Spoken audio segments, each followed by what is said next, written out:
Can you really change? Or can you really become a better person? Now, this video won't be anything philosophical or deep. It's going to be more of a personal story. You know, this whole channel that I'm building is going to be more of a personal story.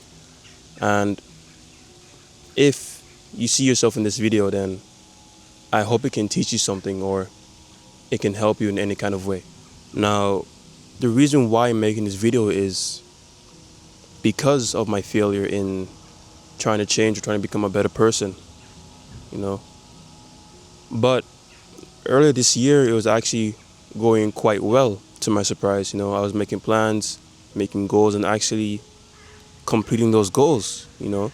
And you could say that I was a disciplined person, you know, striving for success in my life. And if you had to ask the question of, can you change to that person? He would probably say yes, without a doubt.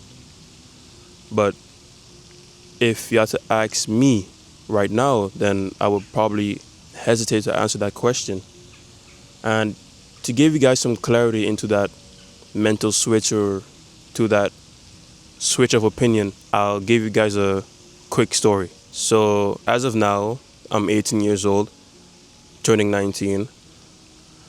And for most of my teenage years, I wasn't the best student. You know, I wasn't the best academically. I always got bad grades, you know, coming to class late or handing in assignments late and just refusing to study altogether. And obviously, my mom didn't approve of this behavior and she often complained about it, you know. But for the longest time, I just refused to listen to her. And I met some people last year, and those people are now my closest friends today. And since my mom couldn't get to me on her own, she went to my friends for some help, and they agreed to help. And around April, spring break, the beginning of spring break, they talked to me. We had a very, very deep discussion. And I don't remember every single thing of that discussion, but what I do remember is this. And they said, nothing of this earth can satisfy you. You know, the only thing that can satisfy you is God. And that kind of made sense because if I look around the world right now, you know, I see people that have all the power in the world but still want more power, you know, or I see people that have all the money in the world but still want more money. And, you know, and that whole discussion stuck with me throughout the spring break. And during the spring break, I said, you know, why not? Why not try God? You know, I have all this time on my hands. Let's just do it. I tried, and to my surprise, it actually worked wonders in my life, you know. Once I started living by the word, everything just fell back into place, you know. I starting to get better grades, you know. Started to work out more, you know. My life slowly started to get back together. And it went on like that for like about a month. And after that month, one day, I fell to sin. You know, I fell to lust, to be specific. And when I fell, it crushed me because I thought I beat the addiction that had pretty much destroyed my entire life. And after I fell, I just laid down on the ground for like about a week or so. But then I remembered that, you know, God loves me and He forgives me. And the only thing I should do right now is to forgive myself. And that's what I did. I got back up and I started to live by His word again. But that didn't take much longer. I could only hold that up for about 3 weeks. Then I fell again. Then I said to myself the same thing, you know, God loves me, He forgives me. Let me forgive myself. And then I went on another streak for about 2 weeks.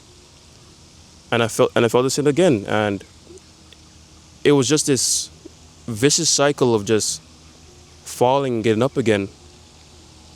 At one point, I just lost all motivation or lost the will to just get back up again, you know?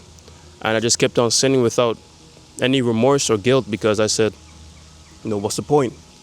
And that cycle of falling, getting up again, went on for months on end until the day today, me sitting down and talking to this camera.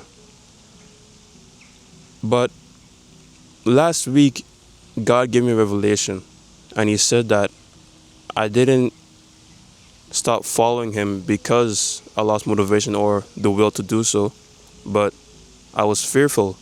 I was afraid of the difficulties and the hardships that came with following Him, or I was afraid of failure,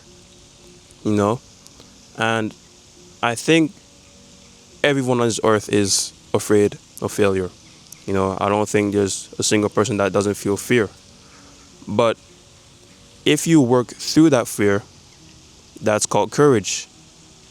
And above all else, above all the doubt, the uncertainty, the fear, you need to have faith in your walk with God. And I want to show you guys a Bible verse that encompasses having faith above fear. It's Matthew chapter 14, verse 28 until 33. And this following passage says, "And Peter answered him, Lord, if it is you, command me to come to you on the water." He said, "Come." So Peter got out of the boat and walked on the water and came to Jesus.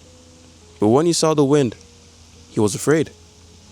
And beginning to sink, he cried out, "Lord, save me." Jesus immediately reached out his hand and took a hold of him, saying to him, "O you of little faith, why did you doubt?" And when they got into the boat, the wind ceased, and those in the boat worshipped him, saying, "Truly, you are the Son of God." Now, to give you guys some context about this passage, is about Jesus walking on water. I think everybody in the world knows about this. But what I want to concentrate on this passage is Peter. When Peter got out of the boat and started walking to Jesus, he had faith, But as soon as wind struck, he started to feel fearful again, as anyone would. And because he started to feel fear, he was slowly losing faith in him actually staying above the water. And when he sank, Jesus immediately grabbed him and said, "O you little faith, why did you doubt?" And I think we can all feel like Peter right now, at least I do. The wind just struck and now I feel afraid again, I feel afraid of sinking. But the same way Jesus grabbed Peter in this passage, God will do also, because He was always there to grab you up, no matter what you did or how heinous the sin you committed was. He was always there to pick you back up. But you also have to be willing to pick yourself back up, And this whole passage pretty much encompasses the moral of this video. Yes, you can change, but you can't change on your own. You need two things. You need faith in God. If you have them, God will work miracles in your life. But if you don't, everything will go left, like it did with me. And I learned from that. And from now on, I will live by His word again. And no matter how many times I fall, I will always get back up, because I know He is there to grab me out of the water. So that was it. And I'll see you in the next one.